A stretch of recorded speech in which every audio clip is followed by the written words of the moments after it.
of the program today. 877-97-ERIC, 877-973-7425. In the words of Wolf Blitzer at CNN, historic day. The Democrats have issued articles of impeachment against the President of the United States, in part because of the president's supposed cheating in the election in 2016, which, of course, he didn't actually do, and the Mueller report thoroughly debunked. But to set the stage here, before we take your phone calls, here's Adam Schiff announcing why they don't want to wait any further for further witnesses, why they don't want courts to get involved in authorizing witnesses to come.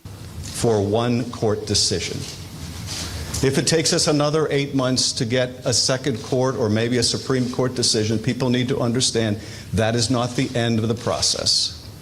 It comes back to us and we ask questions because he no longer has absolute immunity, and then he claims something else, that his answers are privileged and we have to go back to court for another 8 or 16 months. The argument, why don't you just wait, amounts to this. Why don't you just let him cheat in one more election? Why not let him cheat just one more time? Why not let him have foreign help just one more time? That is what that argument for. Okay, so essentially the Mueller report said that the Trump campaign did not coordinate with the Russians in 2016. The Russians did want to disrupt the American electoral process, but the Trump campaign did not coordinate with them. Here comes Adam Schiff saying, why don't you just let him cheat one more election? Why not let him cheat one more time?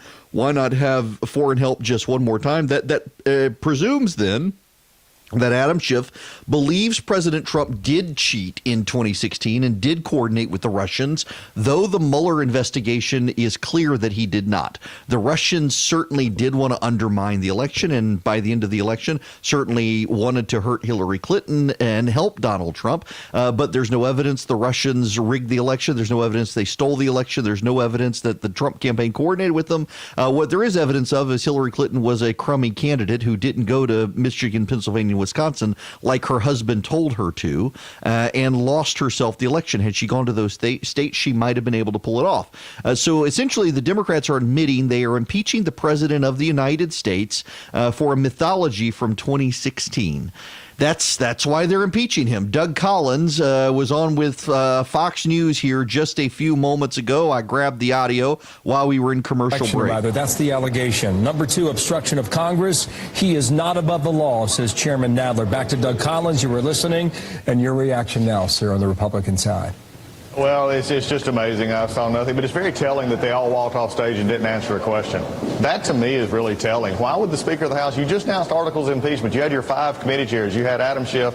You had Jerry Nadler. And they wouldn't take questions? I mean, that tells me that they're really not inherently comfortable with what they're doing, and I think this is the problem that we have. Adam Schiff has heard his own voice for so long, he simply believes what he's saying without any evidence of truth or any evidence of facts here. They simply want to get the clock in the calendar because they are so obsessed and so fearful that President Trump is going to win again next November that they don't even perceive the problems that they have. Again, it's very telling to me. Mueller didn't come up, neither did the fact of the quid pro quo bribery, all the focus group problems that they've had in the last little bit. They went with abuse of power, which they can define. What does that tell you, sir? It tells me they have no case. It tells me that they tried everything they could, so they had to come up with the 2 amorphous things that they could come up with. Might be, but they have the votes. Well, we've known that. Oh, that's not a shock, Bill. We've had that since November last year. Again, I talked about it yesterday. Means, motive, and opportunity. The opportunity came when they won the election last November. This has been a foregone conclusion since November of last year.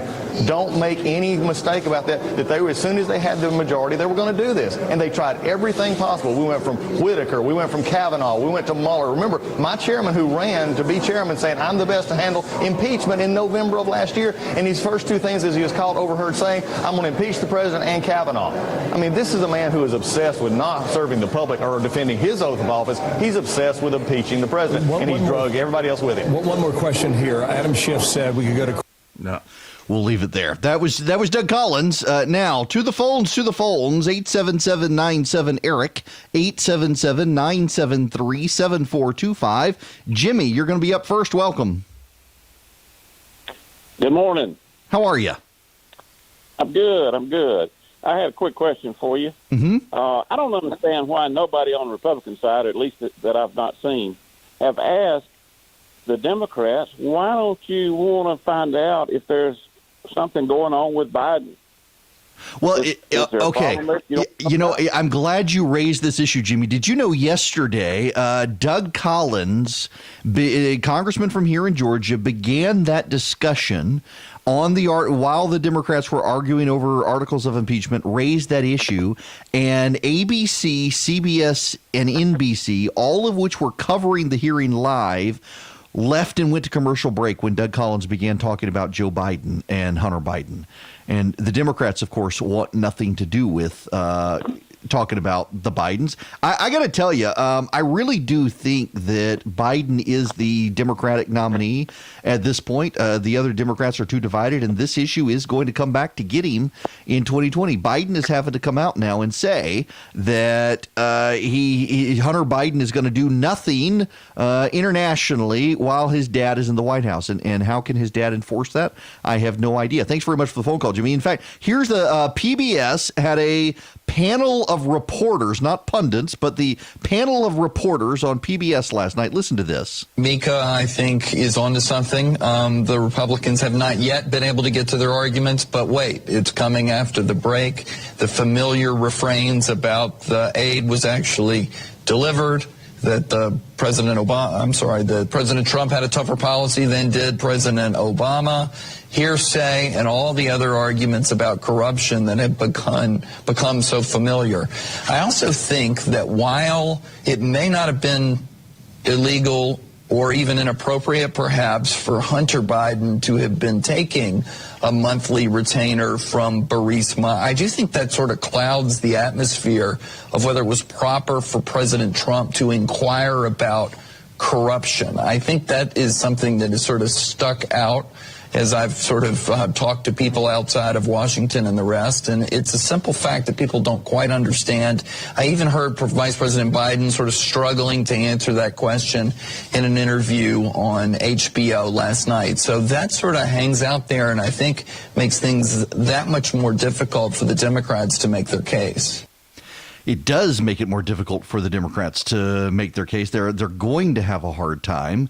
The Democratic Party out there is going to struggle to answer the questions about Joe Biden and Hunter Biden, in large part because Joe Biden himself has struggled about these things. This is you heard the reporter on Axios or on PBS mention the Axios interview with Joe Biden. Let me play you some of this audio from Joe Biden discussing with Mike Allen of Politico, or I'm sorry, he used to be with Politico, of Axios on HBO. Joe Biden discussing the Hunter Biden situation. He didn't handle it well. On your son, Hunter Biden, President Trump says, Sleepy Joe has real problems. Reminds me of Crooked Hillary and her 33,000 deleted emails.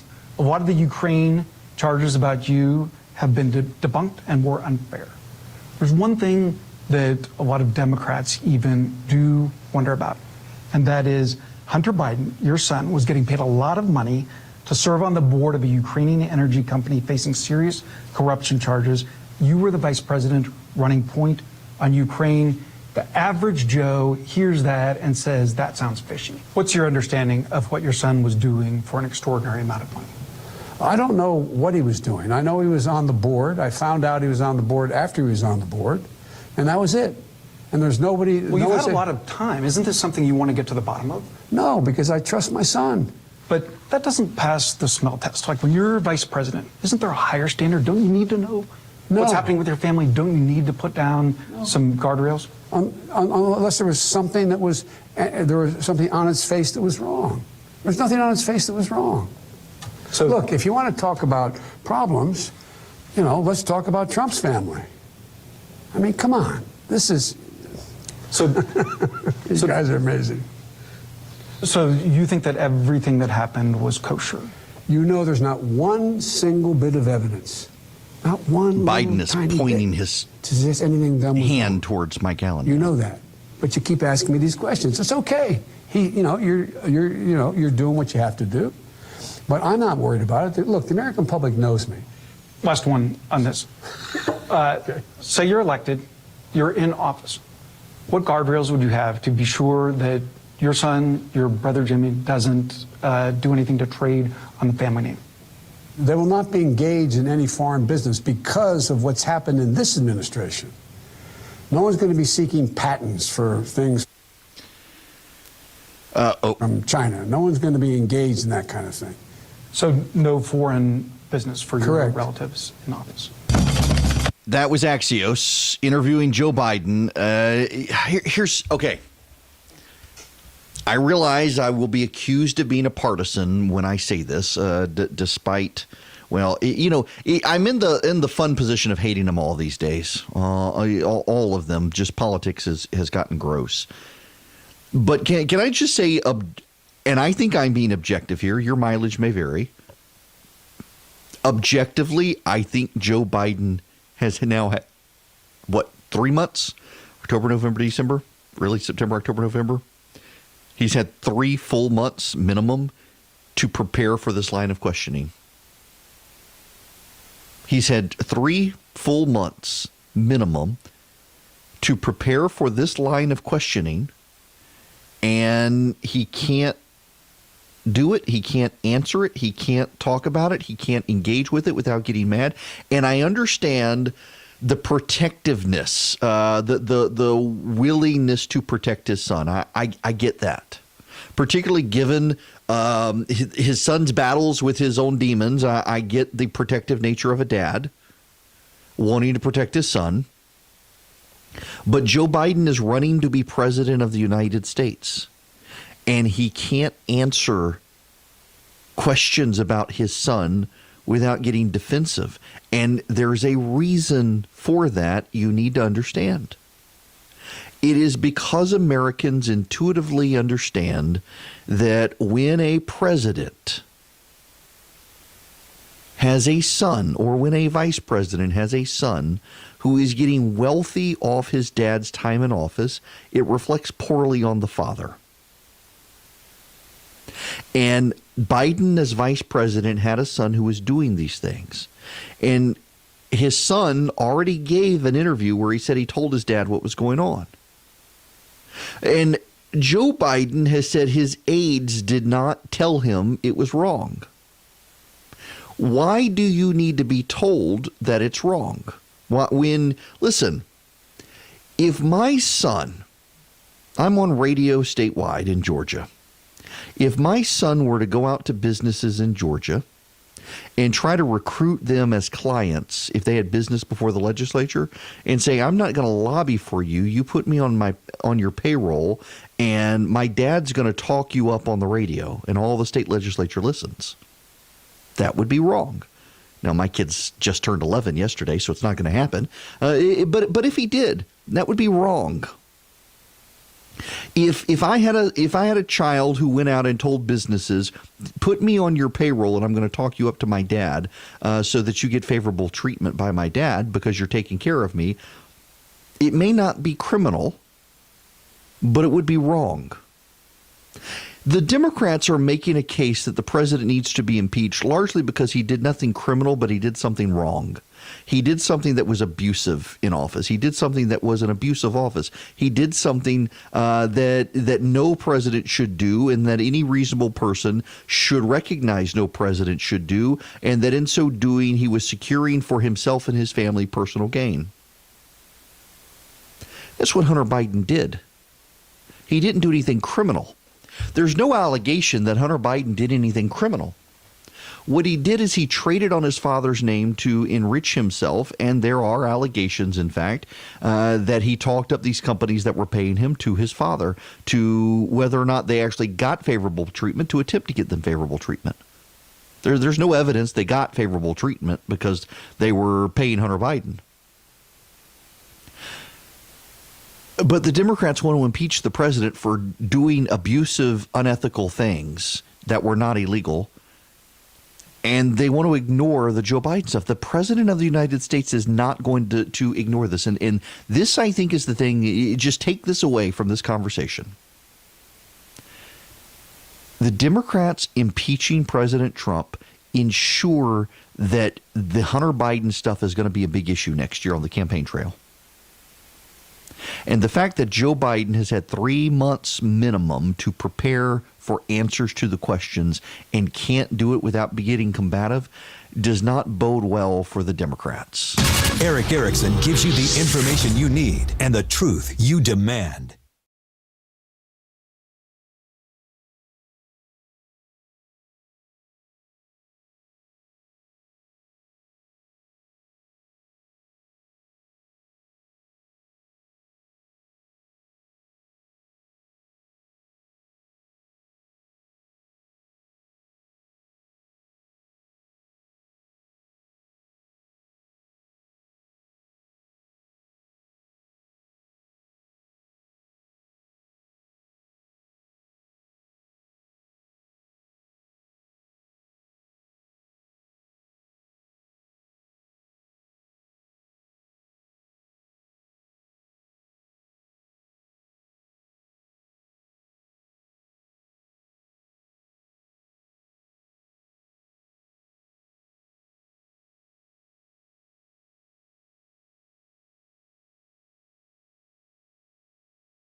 For daily in-depth news and analysis.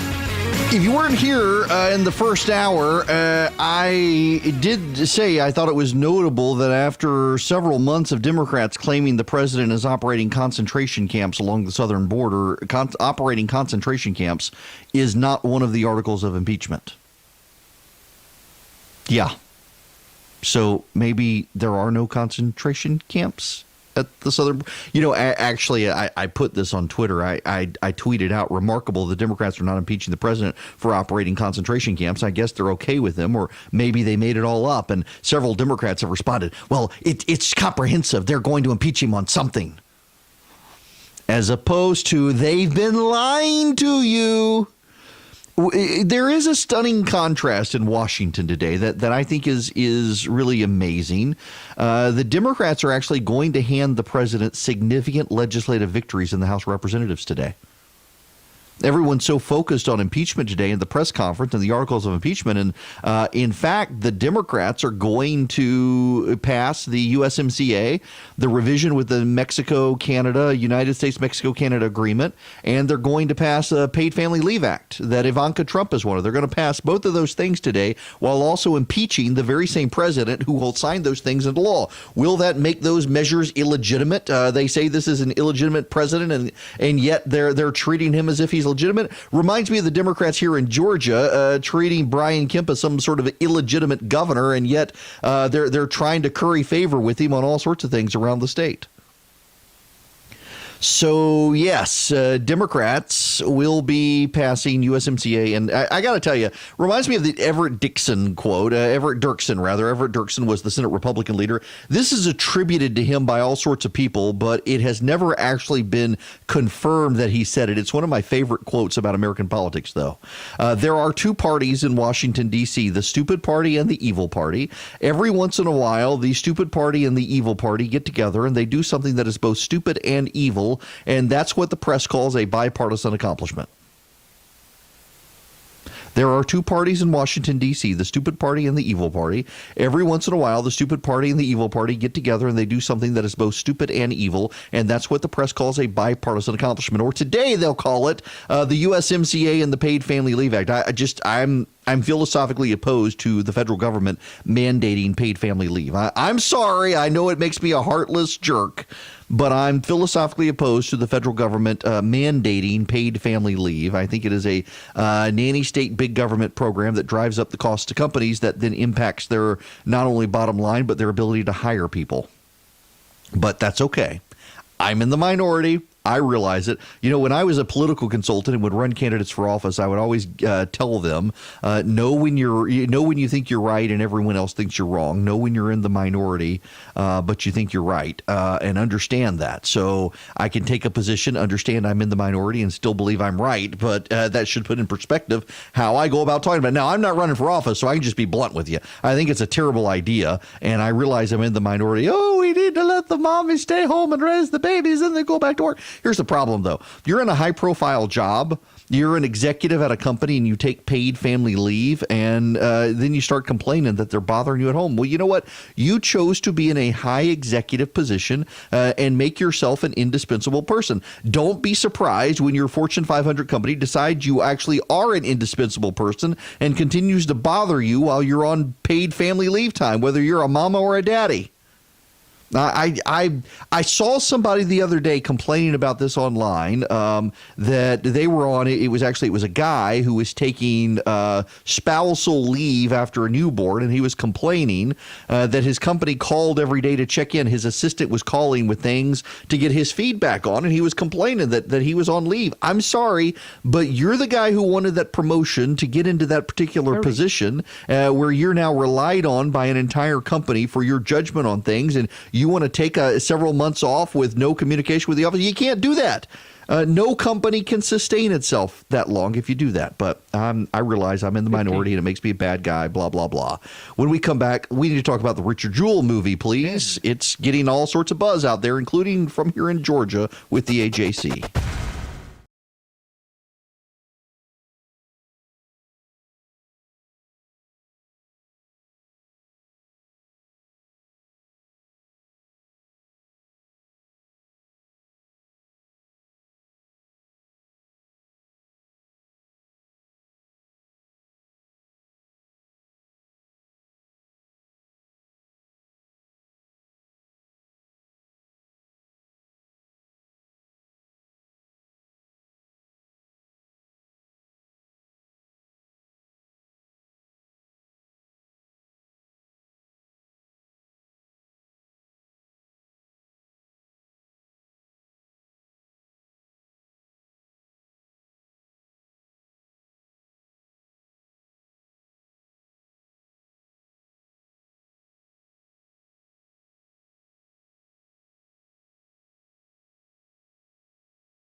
It is Erick Erickson here across the state of Georgia. I want to shift gears away from impeachment and the like.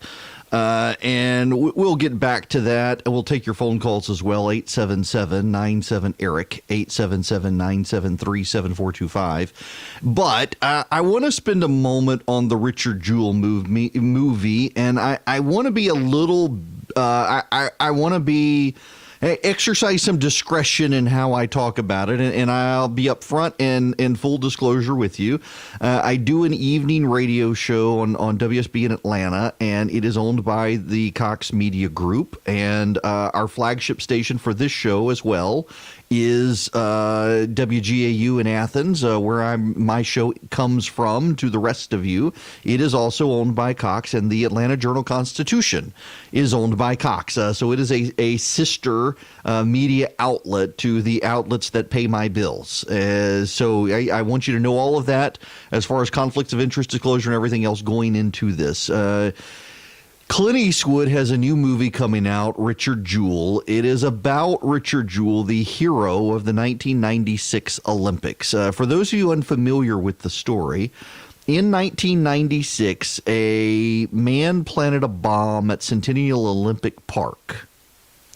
And Richard Jewell was the Eric Robert Rudolph, is that it? He hid out in the mountains forever. He was captured in 2005. He'd also blown up an abortion clinic or some such, killed an abortion doctor.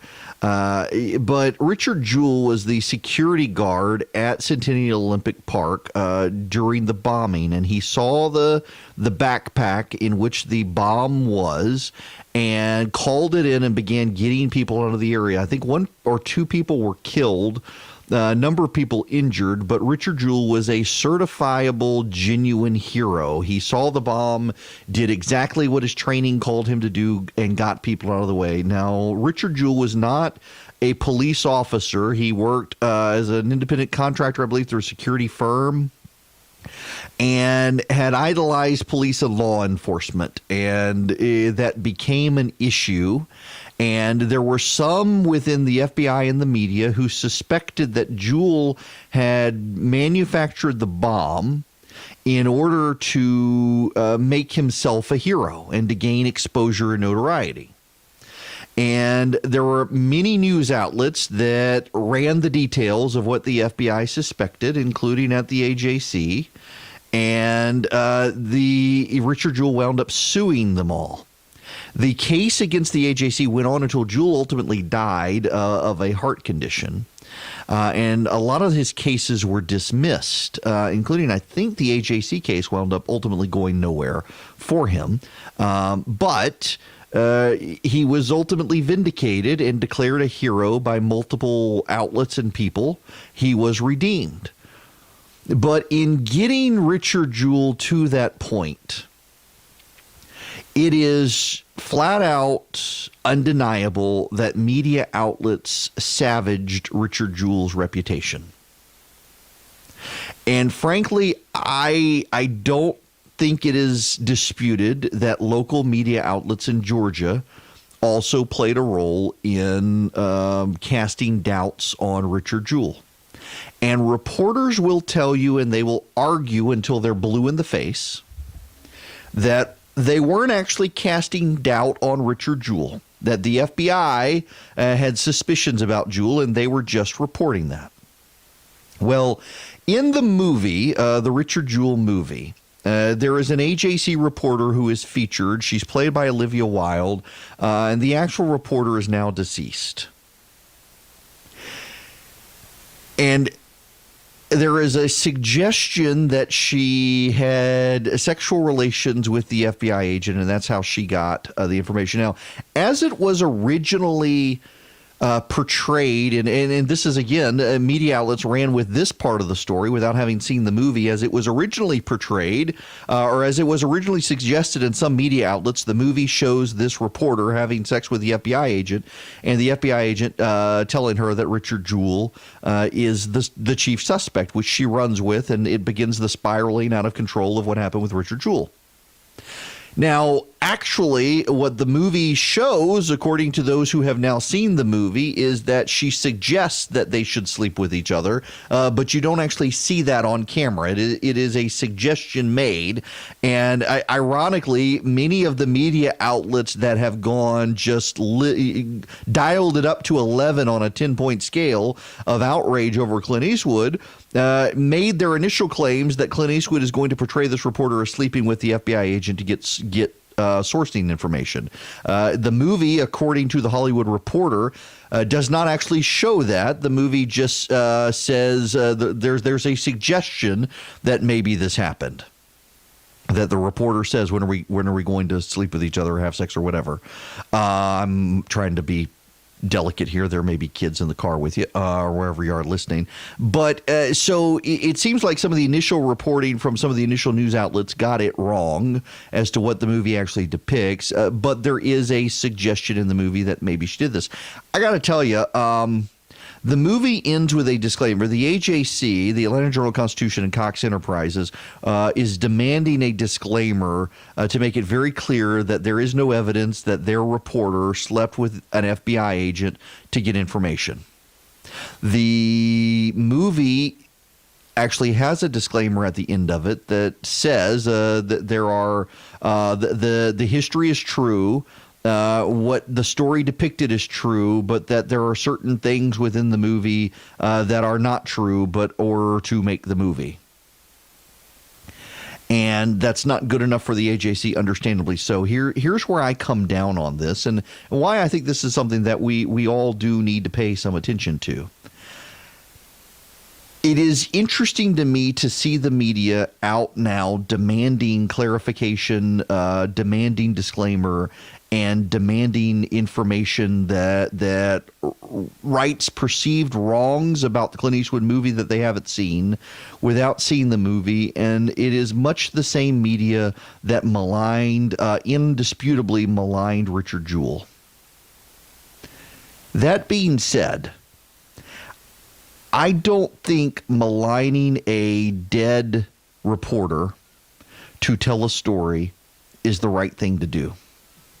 I don't think that attacking this reporter and making it seem like she did sleep with an FBI agent to get information is a good decision by Clint Eastwood. Let me read you part of the Deadline reporting. Marty Singer, who is a lawyer representing Cox Enterprises in the Atlanta Journal-Constitution, sent a letter and said it is highly ironic that a film purporting to tell a tragic story of how the reputation of an FBI suspect was grievously tarnished appears bent on a path to severely tarnish the reputation of the AJC, a newspaper with a respected 150-year-old publishing legacy. Fueled by controversy the past 2 weeks over the film's depiction of the Olivia Wilde portrayed Kathy Scruggs allegedly trading sex with an FBI agent for information that security guard Jewell was their lead suspect in the 1996 Atlanta Olympics bombing, the correspondence sent today makes no bones about the next step being defamation lawsuit in various jurisdictions against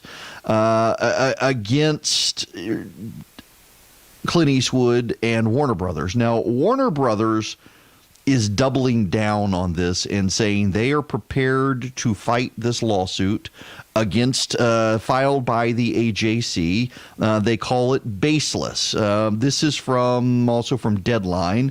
Warner Brothers is more than willing to take on the newspaper, according to this report. A studio source confirmed to Deadline that there has always been a disclaimer in the movie that reads, the disclaimer at the end of the film is, the film is based on actual historic events. Dialogue and certain events and characters contained in the film were created for the purpose of dramatization.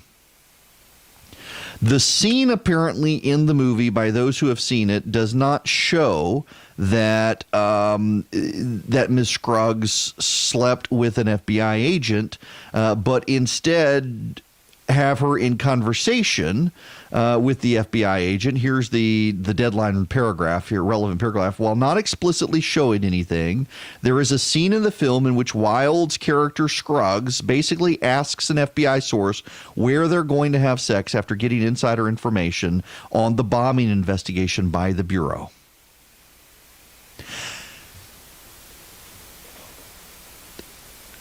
What the media did to Richard Jewell was wrong. It was a feeding frenzy. And Clint Eastwood has been on a roll with a lot of movies of late. His hero series, as some people are calling it, or anti-hero series, as some people are calling it, where he chronicles people who I guess you could call them anti-heroes, non-traditional heroes, where even the Mule, he plays real people. He plays or people who are based on real people, like in the Mule, Earl Stone. He does American Sniper. He does The Trouble with the Curve. Gran Torino. This history of movies where he's been putting out these movies, they're iconic movies. Just listen to the last line of movies that he's done. These are, it starts with American Sniper, and then there is Sully, and then there's the 1517 to Paris, and then there's the Mule, and now there's Richard Jewell. And he chronicles a number of people who... they have interesting stories, were oftentimes maligned in the press or were mischaracterized in the press or misunderstood by the press. And Clint Eastwood has sought to tell a compelling story that gets their story right. In Richard Jewell's case, it was, yes, the FBI was concerned about Richard Jewell, and he fit a profile of someone who, because of his infatuation with the law enforcement, maybe, just maybe, he was a suspect. Now, in truth, the FBI treats everyone as a suspect. And in truth, the FBI quickly dismissed him, but the media continued to portray him as a suspect. In October of 1996, the U.S. Attorney Ken Alexander sent Richard Jewell a letter formally clearing him, stating that based on the evidence developed to date, Richard Jewell is not considered a target of the federal criminal investigation into the bombing on July 27, 1996 at Centennial Olympic Park. He was never charged. The FBI certainly searched his home. They questioned associates. They were ruling everyone out. And Jewell, because he found the bomb and fit a profile of someone who wanted media attention for being a hero, fit the profile. But he was actually a hero. Here's the thing, though. I think Kevin Riley and the AJC have merit to their argument that you should not portray a journalist as sleeping with someone for sourcing information just to sex up a movie. When you are essentially, in order to redeem Richard Jewell, maligning someone else unfairly. There's no evidence that she even suggested that she and the FBI agent should sleep together. This is a real reporter. This is a real woman with a real family, and she is now dead too.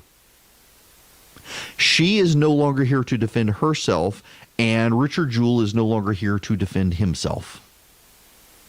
And I really do think it's bad form for this movie. And I see people saying, oh, it's really rich for the media to be coming after all this stuff. Look what they did to Richard Jewell. And I'm in that camp.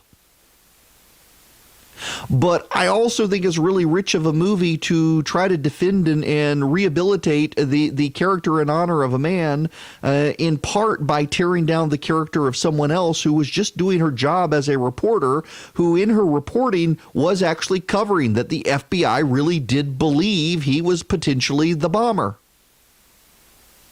Richard Jewell got a terrible rap. He was so terribly maligned. He was ostracized. His life was ruined for a period of time. It was hard on him. It was hard on his mother. It was hard on his friends. But what about Kathy Scruggs, who many people are going to watch the movie and they're going to say, oh, well, this is just a fictional character concocted to tell the story. No, she was a real person. She had a real family. She lost a battle with cancer. And I wish that Clint Eastwood had chosen differently. Now, I don't think that the AJC suit can... There was a suggestion in conversation in a dramatization. I don't think they have a basis for the lawsuit, but I got to say, I understand their outrage over this.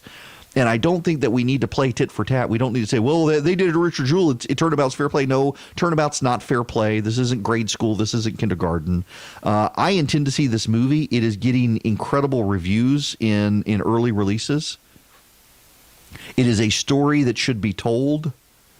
But I will go into it understanding that in redeeming Richard Jewell, they made a decision. Clint Eastwood made a decision to sex it up a little bit with a reporter, and it maligns the character of a woman who is now dead and can't defend herself. And there's going to be a little bit of irony in the movie, maligning someone to redeem someone who had himself been maligned. And I think that's unfortunate, and they could have done something differently. Erick Erickson wades through the fake news to give you the real news. It's honest news.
I have decided I am going to send out a sugar cookie recipe. It's perfect in time for that. You've all got Christmas parties coming up. I sent out the ginger cookie recipe, which I got great feedback on that one. I'm going to send out the sugar cookie recipe now, and it's easy to make. And it's highly, highly addictive. I actually do need to warn you about this cookie recipe. My mother-in-law made them, and I think I ate them all in one sitting, like 24 cookies, and got sick. They were that good. I know, and I'm fat, so I shouldn't have. It's a really good recipe. So if you want the recipe, text the word recipe to 33777, and I will send it out tomorrow. I got to find it. It's written on a note card, and I got to type it out for you. I don't even have. So I keep a program on my computer called Paprika. And it's an app on my phone and my laptop and my iPad, and it syncs all of my recipes together. It's a great cooking app. By the way, someone asked me, and I guess I need to do this, and I'll send it out on the recipe list, gift recommendations for people. I will tell you, it is expensive. But my latest and greatest toy in the kitchen that I have enjoyed, and it's not really in the kitchen, it's on the back porch, that I thoroughly enjoy. And having had multiple different ones, the Rock Box is a keeper. ROCCBOX. I'll put a link in the recipe email. Text recipe to 33777. It is an outdoor pizza oven, and it is portable. It weighs a ton, but it is small. You can make a 12-inch pizza in it. This is all the latest craze. In fact, I was at Sur La Table at Phipps Plaza in Atlanta on Saturday, and they had one in there, not a Rock Box, but a different little outdoor pizza oven, and they had a different variety at Williams-Sonoma, and I have owned one of those, and they're crap. They don't retain heat well. It takes them. They don't heat up well. They don't retain heat well. The Rock Box is the best. It's actually made in England, and you can get them at Williams-Sonoma. In fact, I impressed Rick Perry, the Secretary of Energy, so much with mine that he went out and bought one for him and his wife. You can make a 12-inch Neapolitan-style pizza in this oven. You can roast a chicken. I've roasted a chicken in this thing, too. It gets up to 900 degrees Fahrenheit. I roasted a whole chicken. You had to spatchcock it, though, to fit it in because the opening isn't very high. That's where you cut out the backbone and you flatten the chicken. I roasted one in this oven, and it took maybe 30 minutes in this oven. I didn't turn it all the way up to 900 degrees Fahrenheit, but I got it up pretty high. You stick the legs towards the back, and the bone from the leg burns to a crisp. But the rest of the chicken cooks just perfectly. It stayed juicy. It was moist. It was incredible. I've done pizza in it. I've cooked shrimp in it. I've cooked chicken in it. It's great. It's called Rock Box, ROCCBOX. Now, it's like $500, full disclosure. But you can do either wood burning or gas. With a Neapolitan pizza, you're only allowed 4 ingredients: flour, salt, water, and yeast. Flour, salt, water, yeast. Yep, that's it. 4 ingredients for a Neapolitan pizza. That's all you're allowed to put in it. And it's got to be baked in less than 2 minutes with buffalo mozzarella and San Marzano tomatoes and basil in a wood-burning oven that gets up to 900 degrees Fahrenheit. And you can do that in a Rock Box. You can get authentic Neapolitan-style pizzas in the Rock Box. And in most of these other outdoor pizza oven things, you can't. I highly recommend it if you're interested in if you want to add to an outdoor pizza, outdoor kitchen, get the Rock Box. When we come back, we got to move on to Fox News, bringing in Bill Hemmer to replace Chef Smith.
Why, hello there. Welcome. It is Erick Erickson here across the state of Georgia. The phone number, 877-97-ERIC, 877-973-7425.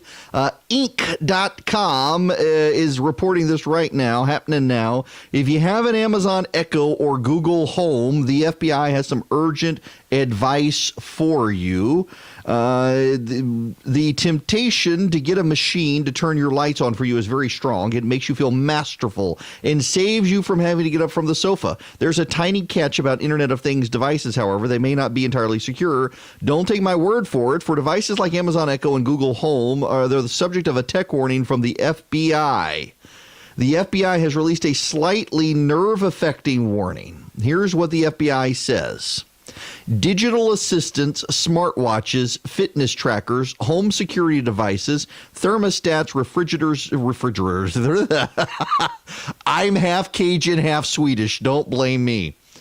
Refrigerators and even light bulbs are all on the list. Add to that all the fun stuff. Remote-controlled robots, games, gaming systems, interactive dolls, talking stuffed animals. The list seems endless. Hackers can use these innocent devices to do a virtual drive-by of your digital life. Unsecured devices can allow hackers a path into your router, giving the bad guy access to everything else in your home network that you thought was secure.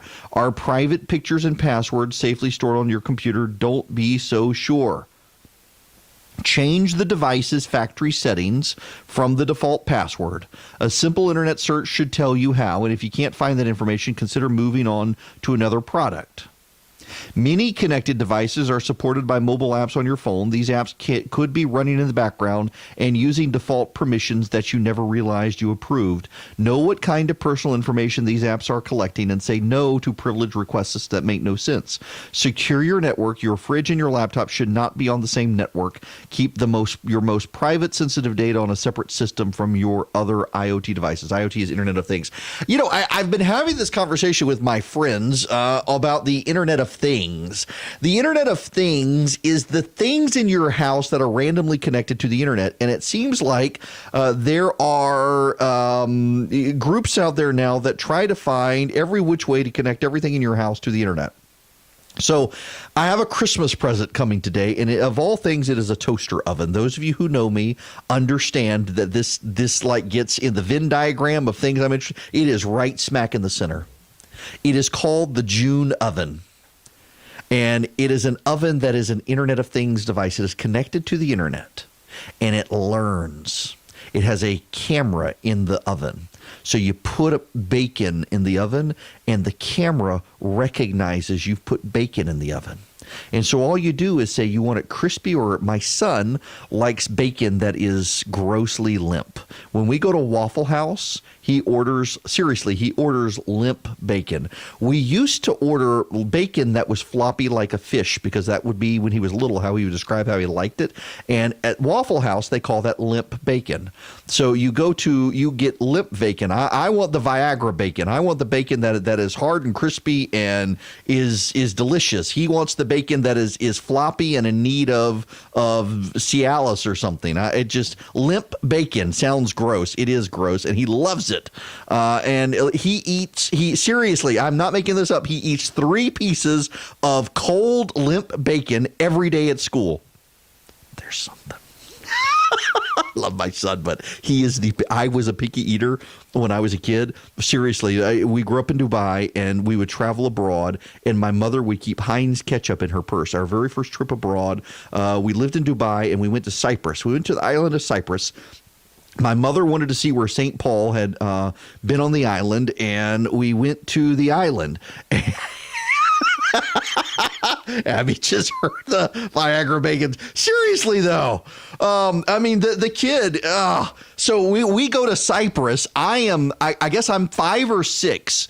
We're on the island of Cyprus, and I won't eat anything because in Europe, those of you who've never been to Europe, they will oftentimes dilute ketchup with vinegar. And so it's a very, very, and I realize there's vinegar in ketchup, but it's like really vinegar. It's like tomato vinegar. It's disgusting.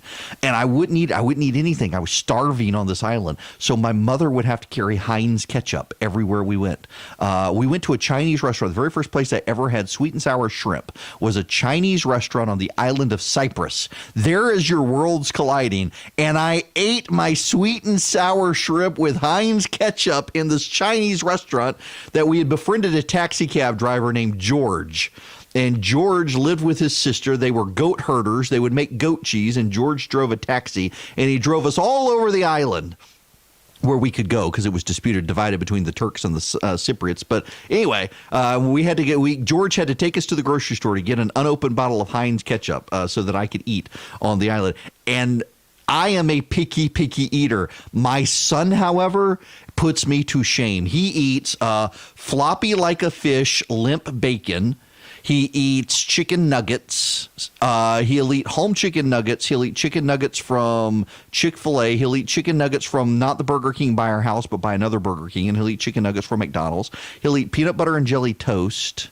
And he will eat pepperoni pizza, but he wants the pepperoni pulled off, and he eats the pepperoni separate from the pizza. And cheese sticks from some restaurants, but not others. That's about the extent of my son's diet, and our pediatrician says he'll grow out of it. In fact, there's hope. He has just now begun sampling cheeseburgers, and he has decided he likes the cheeseburger from Five Guys. But really, that's cover for the French fries. He wants the French fries from Five Guys, and I cannot believe I'm doing an entire monologue on Viagra bacon and my son's eating habits. But he wants floppy like a fish bacon. So anyway, in this June oven that I'm getting, it may actually be, there's a big box that FedEx has, I have a window in my studio at home, and I can see there's a box out. That may be it. Don't come by yet and rob me. You can put in the bacon and say, hey, I want crispy bacon, or I want limp bacon, or non-crispy bacon, I think. And it'll do it. You don't even have to set the temperature or anything. You just push. The camera says, hey, you got bacon? You say, yep. And it says, do you want it crispy, or do you want it floppy like a fish? And you pop it in, and it says, oh, you got 5 strips of bacon, and it'll cook 5 strips of bacon different from 1 strip of bacon. It's impressive. I can't wait for this thing.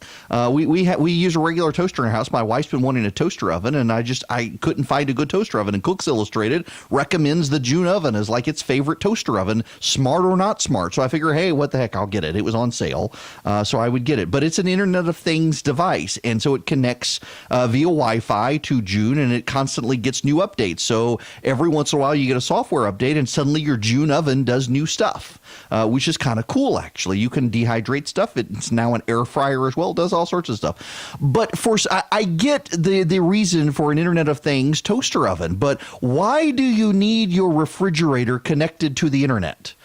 I think it's Samsung has an internet connected refrigerator. Why? Why does your oven need to be connected to the internet unless it's like this June thing and has a camera and it cooks itself or whatever you put in it? Why does your oven need an Internet of Things device? Or have you heard about the Ring doorbells? Many of you people have Ring doorbells. And a hacking group has hacked into the Ring database and can see where all the Ring doorbells are now, and can see the footage off the Ring doorbells, and can listen to the microphones or something. There was an article yesterday about how the Ring microphones and the Ring cameras, they're sharing information with the police, whether you consent or not, if you use the Neighbors app. So I use, just let me cut to the chase and give you a solution on all of this. If you have an Apple device, your Apple device, you don't have to worry about it. Siri is not listening to you like your Amazon Alexa or your Google HomePod. Apple wanted to do home devices and Internet of Things devices. We've got light switches like the Philips Hue stuff in our house. So our lights turn on at sunset. We got our Christmas lights on Apple's HomeKit. So you can, our lights turn on and turn off. I can tell, I've got it called Holidays. So I can say, hey, Dingus, I'm not going to say the other because it may activate your device. Hey, Dingus, turn on the Holidays. And all of a sudden, the Christmas tree comes on, the wreath comes on, the little dude outside, the Nutcracker guy, he starts banging the drum, and the inflatable teddy bear Santa Claus pops up out of the ground and inflates, and it's awesome. And then I can say, hey, Dingus, turn off the Holidays, or I can set it on a remote. We've got it set up so in the morning when the alarm clock goes off, Siri knows, turn on the lights downstairs, start the coffee pot. It's fantastic. fantastic. I love it. But I wouldn't do it with Alexa or with Google because they're not secure. The reason I use the Apple HomeKit stuff is that it's very secure, and it's a pain in the butt to get the devices installed, unlike the other devices, because there's an extra security layer so hackers can't get in and start controlling your lights. And most people don't realize that unless you're using Apple's HomeKit with the extra security layer, every HomeKit device has that's why Apple is slow rolling this stuff out. Because every HomeKit device has a little chip in it for security. The other stuff doesn't, which is why there's so much more of it. It's less expensive. It's easier to get set up. It's easier to use, but it's also way less secure. And hackers are hacking into this stuff. So if you got Internet of Things devices, I have no idea why we need Internet of Things devices. There was an article, y'all, maybe I shouldn't be talking about this one. There was an article in, what is that website? Not Engadget. What's the unserious phrase? Gizmodo. Gizmodo it was owned by the Gawker people. I forget who owns it now, Huffington Post or some such. But they were talking about an internet-connected pleasuring device. Let's just leave it like that. We've already referenced Viagra Bacon, so we'll just say it was an internet-connected device for pleasure. I don't know why. I don't understand. What if the hackers hacked that? You could get electrocuted and somebody's going to find your body and say, how'd that person die? Died of a good time, I guess. I just... Well, I have no idea. I mean, people want to put the internet in everything today. I'm turning red-faced and I haven't said anything that should embarrass me, have I? I don't understand this. And so now the FBI, if you're wondering what this is all a roundabout circuitous way of referencing, the FBI has come out with this warning today saying increasingly hackers are hacking people's stuff and you don't even know it. They're surveilling you. Now, to bring this full circle and to have something that's more grown up and less embarrassing, this goes to the New York Times story that, so there are two stories. The New York Times story on kids being put into compromising positions through the internet, and there's the Washington Post story about the Afghanistan papers revealing the amount of lying that's gone on in the Pentagon across multiple administrations about Afghanistan. And the impeachment stuff is just going to bury both of those stories out of the headlines. But to put this Internet of Things story and this FBI warning that's come out today in proper perspective, consider this, people. Seriously, grown-up story here. I had to have this discussion with my 11-year-old yesterday because he's big on Fortnite. There are people who are hacking the cameras in your PlayStations and Xboxes, in your tablet devices, non-Apple tablets. Very hard to, again, Apple is big on building their own devices because they put in physical chips. And it makes it very hard to turn on remotely the camera in your iPad. But if you've got an Android tablet or an Android phone, hackers have figured out easy ways to hack into those and activate the cameras on your laptops and your tablets, on your games. And the New York Times had this very serious story over the weekend about people reaching out to kids through Fortnite, through Minecraft, and through other things, and saying, I've got compromising pictures of you. I hacked your camera. And I know who your friends are on your device. And I'm going to send your friends all of these embarrassing pictures of you unless you send me naked photos of yourself. And thankfully, in some cases, the parents figured out what was going on and caught it before the kids decided to do that. But there were several cases where kids had essentially descended into an abusive relationship with an anonymous person over the internet because those people had either hacked devices and were spying on the kids, or more commonly, what is most common, is they befriended the kids in these first-person shooter games that are played over the internet, built up trust with the kid, and then started making claims to the kid that they had hacked. And in some cases they hadn't, and in a couple of cases I believe they had hacked devices. In most cases they hadn't, but they had built up trust with the kid and then turned on the kid, and the kid really did believe them when they said they had these incriminating pictures and they were going to embarrass them with their friends and whatnot. It is a dangerous thing, and increasingly we're seeing unscrupulous people get into these devices and hack these devices, and you do need to be careful. Now, let me close this out with this point.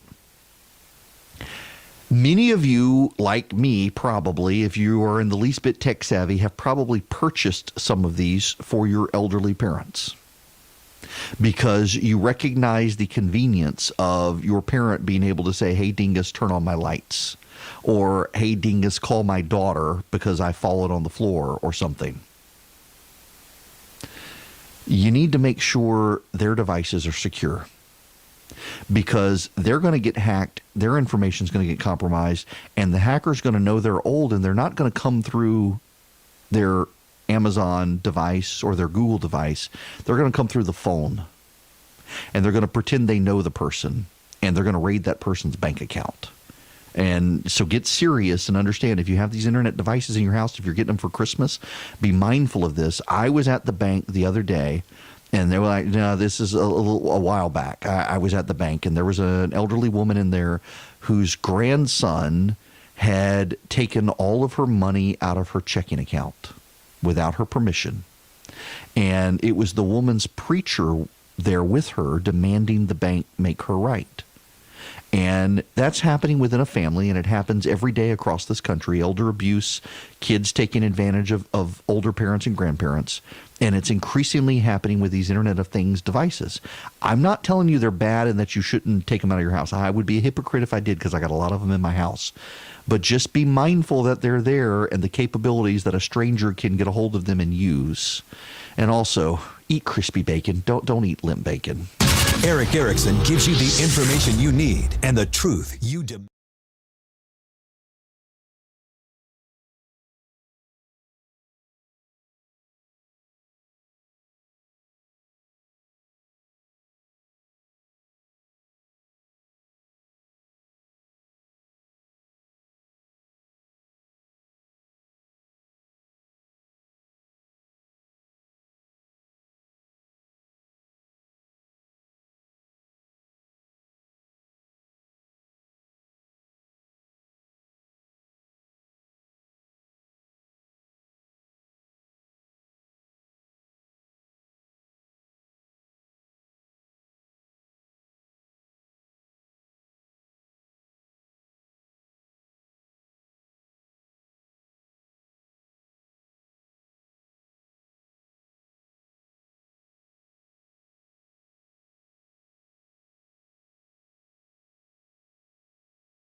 Recipes? Text recipe to 33777 now.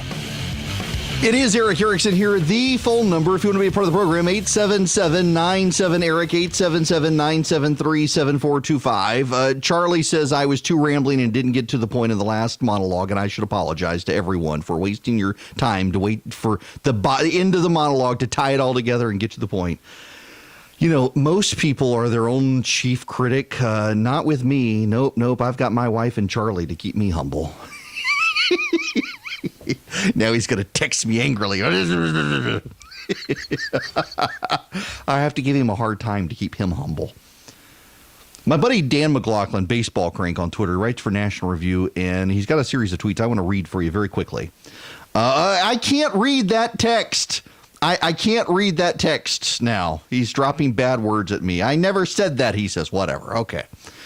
Dan McLaughlin writes, legal merits aside, spending years accusing Donald Trump of treason, bribery, and collusion, and then impeaching him for none of those things, but including an article on obstruction of Congress as one of the two charges, seems like disastrously inside beltway politics. I do not see how abuse of power and obstruction of Congress is a better idea for selling this to the public than abuse of power. But then several of the articles against Andrew Johnson never even came to a vote once the strongest charge failed. The obstruction count does not include any charge of perjury, witness tampering, anything like that. It's literally just you refuse to cooperate with our investigation of you. Knowing you lack the votes in the Senate, why include this? Who is the man in the street audience? Let's face it, a lot of people feel that Trump was elected basically to give Congress the finger, and Trump has no obligation to help anybody investigate him. I don't endorse those sentiments, but this is not the hill to die on. If I was a Democrat, I'd likely support impeaching Trump precisely because impeachment under these circumstances is an exercise in political messaging. The House can, if it likes, use impeachment to make a case of presidential unfitness ahead of an election, but then sell it. Not one vote is going to change to Trump's detriment next November by accusing Trump of refusing to help Congress remove him from office. I just don't see the political rationale. He's right. The fact that they dodged the Mueller situation altogether, the fact that they still have left hanging the issue of who the whistleblower is, it's actually pretty telling, pretty staggering. This really is about setting the stage for November. It is not about actually getting the president out of office. If it was getting the president out of office, they would actually impeach him for all the things they've spent the last several months complaining about, bribery, witness tampering, and the like. None of that is in the impeachment articles. None of that is. The president has largely been his own worst enemy and has been protected by a great many people around him who did not do what he wanted them to do. But there is one other thing as well.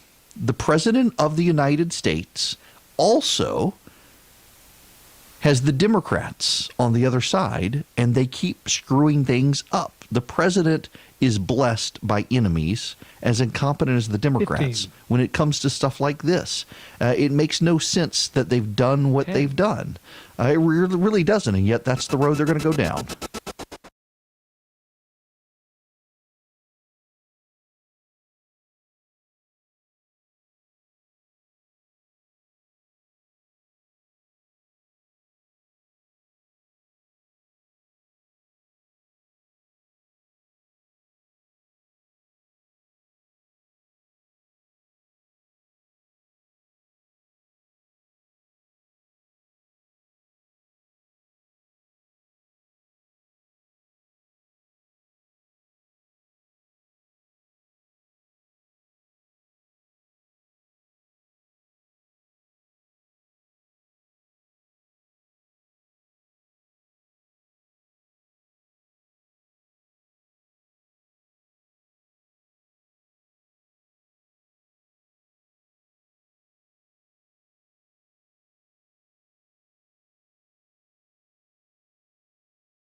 All these irons in the fire all of a sudden. Welcome back. Sorry, I'm having to respond to a kind of time-sensitive email all of a sudden. The phone number here, 877-97-ERIC, 877-973-7425. You know what? No. You do need to know that Stacey Abrams has just declared that she would be willing to be the vice presidential nominee, that it would not quash her ambitions.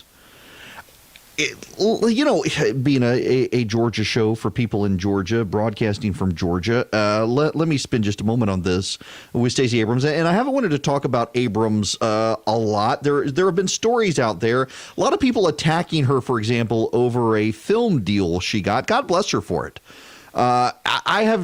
She's a novelist. She's an accomplished novelist, actually. It may not be my cup of tea or yours, but she's had success in novels, and some of those now are possibly going to be adapted into movies.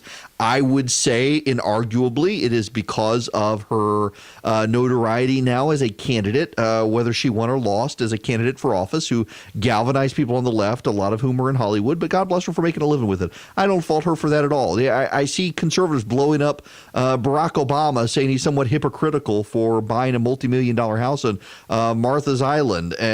God bless him for it. He's made a lot of money. Enjoy it now. He's no longer president of the United States. You can stop hating him. You can say he blew up millionaires and billionaires and blasted people for getting rich off office. He got rich off book deals and TV deals and Netflix. And you may not like it. You may think it's hypocritical, but I don't care. I got too much time. I got not enough time of the day to be outraged by everything. I applaud everyone being successful. It is one more person who is going to stand up to Elizabeth Warren once they're successful, knowing Elizabeth Warren's going to come get them in their money. And in fact, Barack Obama has now been coming out and said, hey, I don't think we need to go down this road. Good for him. If Stacey Abrams wants to make money, God bless her. I got to tell you, and I continue to maintain this, Stacey, I know everyone gets mad at me. I've been asked not to say this on radio. I really have. I had a friend of mine say I shouldn't say this on radio. It could be harmful for my career as a conservative talk show host to say this. But I tend to like most people, even when I disagree with them. And I thought that I interviewed every single person running for governor of Georgia, Democrat and Republican. I interviewed every single one of them. I interviewed Brian Kemp, Michael Williams, Casey Cagle, Hunter Hill, Stacey Evans, Stacey Abrams. Who else was running for governor? There were other people running for governor, seems like. In any event, I interviewed them all. And my two favorite interviews were Brian Kemp and Stacey Abrams. The reason that I liked Brian Kemp's interview when I interviewed him, they were hour-long interviews for each of them. The reason I liked Brian Kemp, his was actually the first interview, is Brian Kemp just did not care. And I liked that. Now, I maybe I shouldn't put it that way. He was just laid back.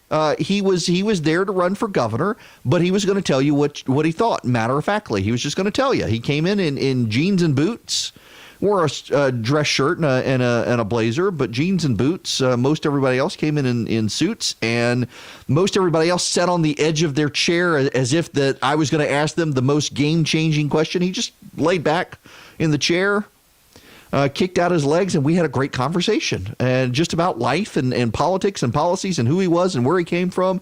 And he was a genuine human being. And I like those sorts of politicians. Those are increasingly unique in American life. You need to understand that in American politics these days, people who are politicians tend to have come from birth in a three-piece suit, ready to answer all of your questions as nebulously as possible, lest they be forced to take a position on something. Not Brian Kemp. He came out, here's what he believes. You don't like it, we can be friends. We're just going to disagree on this. Stacey Abrams was very much the same way. She came in to a conservative talk show host with a reputation of being a conservative political activist who she knew was never going to vote for her, and sat down and we had a fantastic conversation about her growing up, about her life. And here's the thing that I have continued to appreciate about her, and it is the thing that is consistent about her. And I know it pains people to hear me say something nice about Stacey Abrams. She's funny. She can laugh at herself.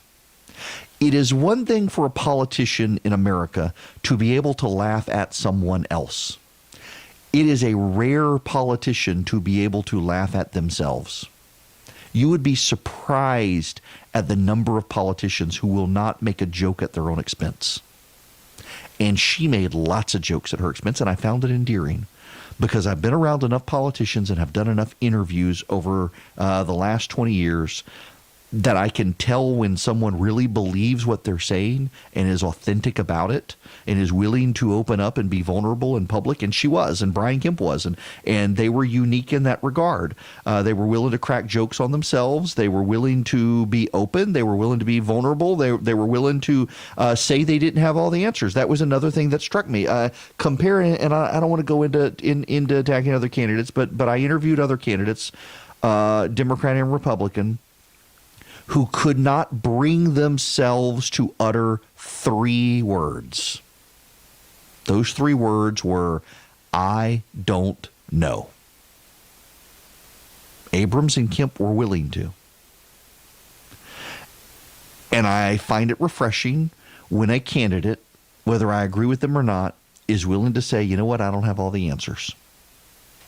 Now, as to the answer she and I, we disagreed on all sorts of stuff. We found common ground on issues. And this is the thing that I find more and more, and this is why I'm very, very hesitant to ever call someone on the other side an enemy. They're just an opponent.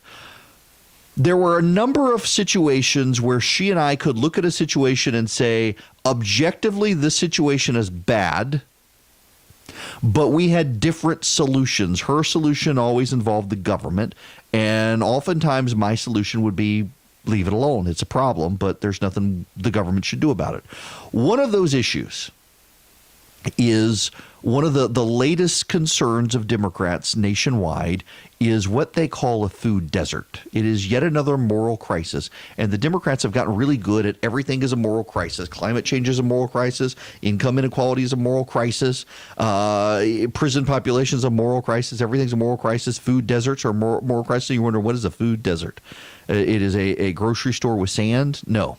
A food desert is where you live somewhere in Georgia and you have to drive a significant distance to get to a grocery store, or your access to fresh food is limited. That is a food desert. And there are food deserts in metro Atlanta, Georgia, around the old Turner Field that is now Georgia State. It is a walled-in, isolated expanse of interstate and projects, and there is not a grocery store anywhere near there. And if you are poor and of limited mobility because of your lack of access to transportation, you have a hard time going to anywhere other than the local Dairy Queen or Wendy's to get food, and that's not healthy. You have no access to fresh vegetables. The local corner grocery stores that you depend on don't have fresh vegetables. They have processed foods.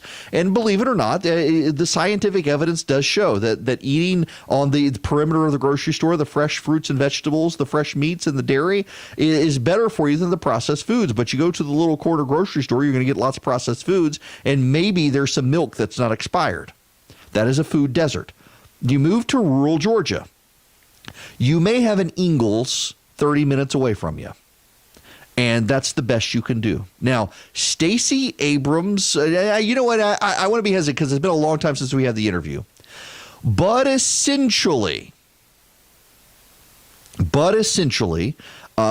several Democrats have proposed either we've got to increase funding for rural transportation to get people to grocery stores, or we need to economically incentivize grocery stores moving into certain areas so people have access to it.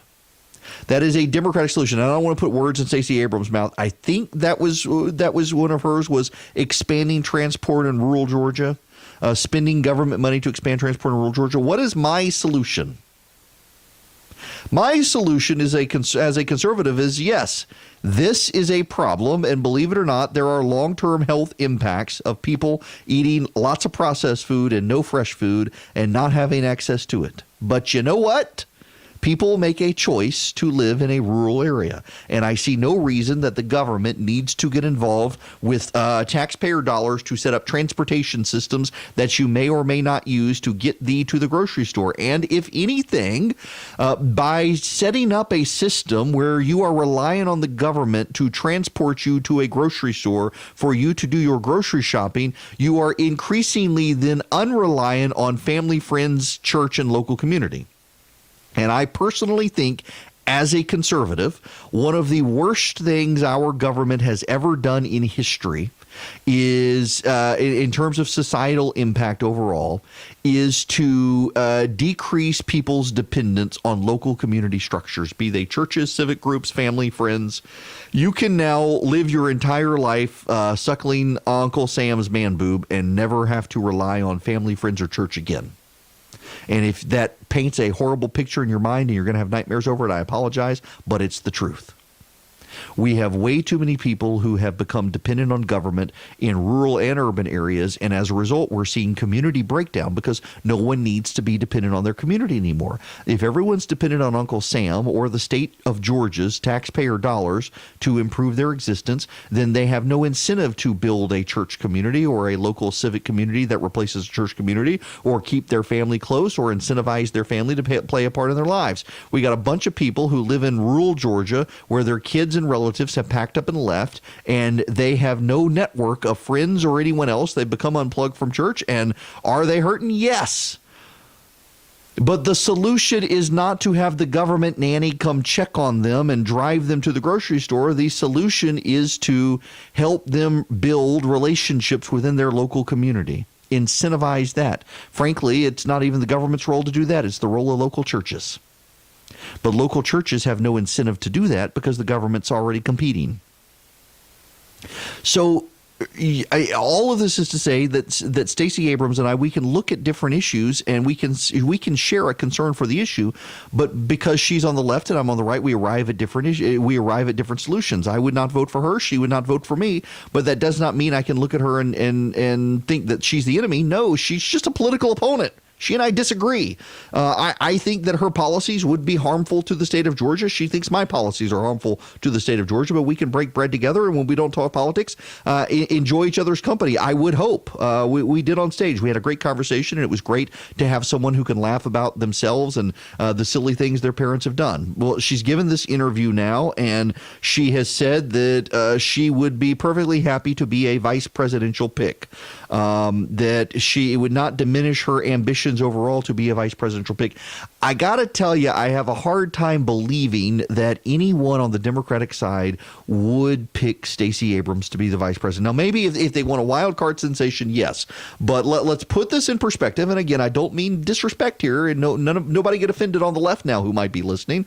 But Stacey Abrams was elected to a state house seat in Georgia and nothing else. Mike Pence has a deeper resume than Stacey Abrams when it comes to qualifications to be vice president. Tim Kaine on the Democratic side did. Joe Biden did. John Edwards did with John Kerry. Al Gore did with Bill Clinton. George H.W. Bush was probably the most qualified president and vice president in American history.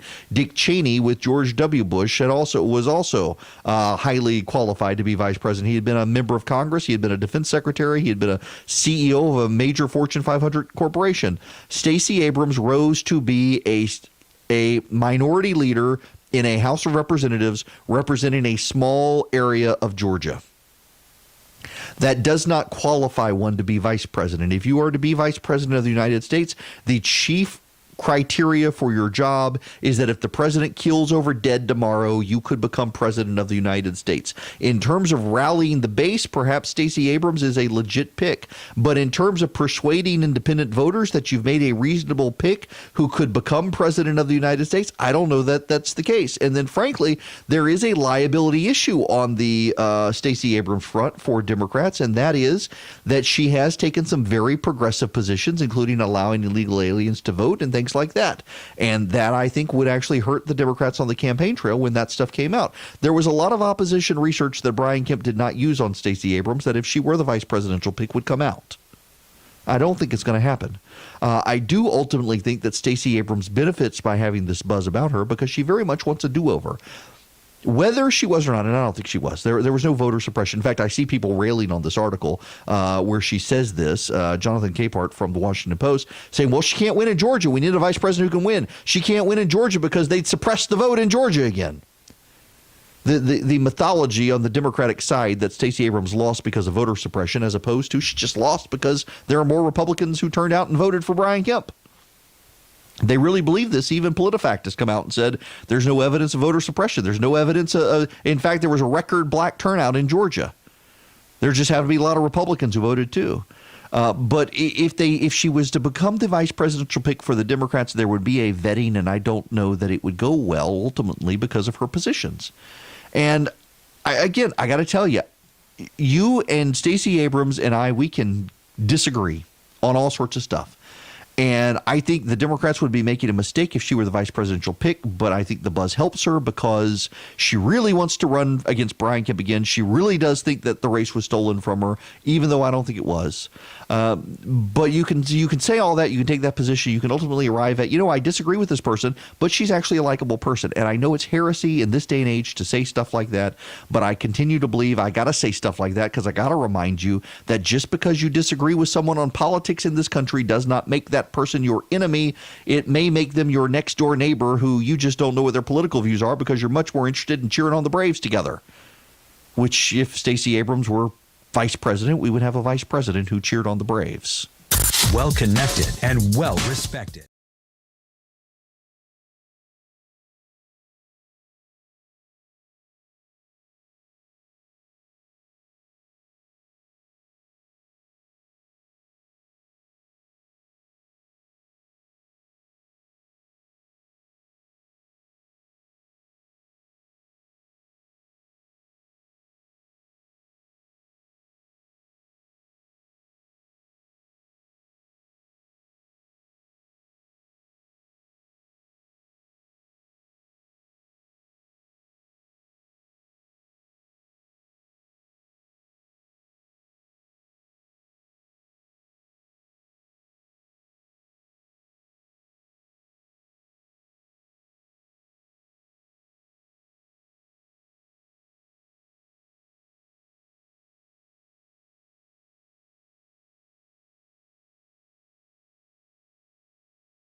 Oof. How is impeachment playing over at CNN? This is Ross Garber, CNN's legal analyst on impeachment.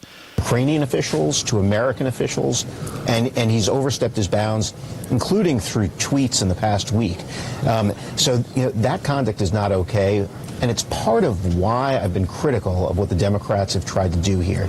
This is, I think, we're seeing not a real effort to remove the president. The Democrats, are moving these articles through. They know it has little or no shot of going anywhere in the Senate. And as you probably remember, for weeks or months, I've been saying, look, take a look at the actual issues here, do a real investigation. And this notion by Schiff that he didn't have time to go to court, I think is just nonsense. One of the reasons why the McGahn case has taken 8 months to play out is that the House didn't go to court right away. They issued the subpoena. They waited a long time to try to enforce it. They waited a long time to try to go to court. And so instead, we do have this rushed impeachment process, which is looking like a fast train to acquittal in the Senate. Yeah, fast train to acquittal in the Senate. The Democrats themselves dragged their feet on this. We haven't heard from John Bolton, who said he was willing to testify if a judge gave the okay, and the Democrats did not pursue that in court.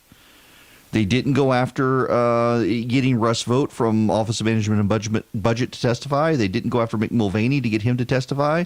There were so many people the Democrats did not get to testify, nor have we heard from the whistleblower. And again, I realize Democrats say there's no reason to hear from the whistleblower, but it was the Democrats themselves who said we were going to hear from the whistleblower. And then the news came out that the whistleblower had coordinated with Adam Schiff's office.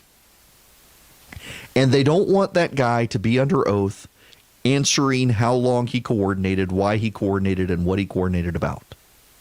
That's why they're not calling the whistleblower.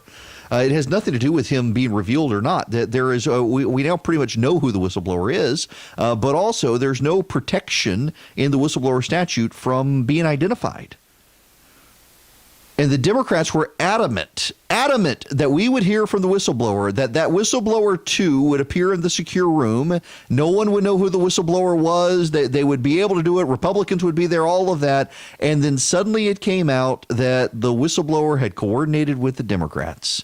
And then all of a sudden, no, we don't need to hear from the whistleblower. Well, of course not, because they don't want that they don't want him under oath answering Republican questions. Now, how's this playing out there? This is from MSNBC.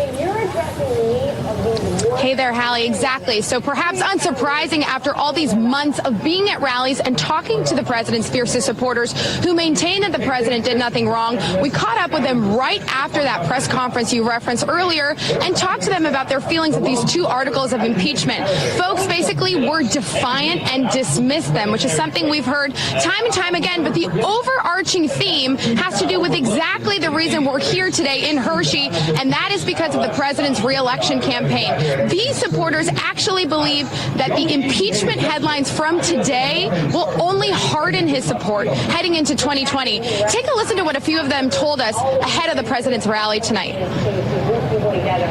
They've been digging at this even before he was elected, so I think they're just grabbing for straws that aren't there. You can see how upset I am. I'm telling you right now, there are people out here that are so enraged. We are so fed up. And so, of course, we're going to be stronger even coming back to vote for President Trump again. Now, here's the political fallout. Progressives have been rallying consistently against the president, but a lot of Republicans were stepping back, away, pulled out of politics, and I suspect we're going to see them fired up again for the president in a way they have not previously been, and I don't think that that's going to work the way the Democrats want, particularly when the president has a massive war chest to go after the Democrats, and they don't have the money to go after him. They're fighting each other right now.